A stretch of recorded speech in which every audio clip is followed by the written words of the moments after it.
দুনিয়ার ৯৯টা দেশ আমি দেখছি। আপনাদের উন্নত বিশ্ব এরকম একটা নাই যেখানে আমার পায়ের ছাপ না আছে। কোন উন্নত বিশ্ব বলবেন আপনি আমাকে? মিডিয়া দিয়া বুঝাবেন কোন উন্নত বিশ্ব আপনাদের? কোনটা? Europe, America, Australia, Canada, Japan, এক একটার ভিতরে একাধিক বার গেছি। দুনিয়ার কোন প্রান্ত নাই।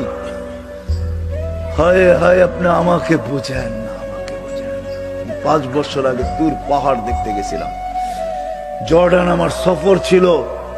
হায় হায়, আল্লাহ যতজন নবী দুনিয়াতে আছে, যাদের কবর চিহ্নিত আছে, কোন নবী পাখি নাই যাকে আল্লাহ আমাকে না দেখাইছে। ১.৫ লক্ষ সাহাবীর ভিতরে ২-১ হাজার হবে, দেখি নাই। বাকি সমস্ত সাহাবাদের মাকামাত আল্লাহ আমাকে দেখাইছে। রাগ হয় না।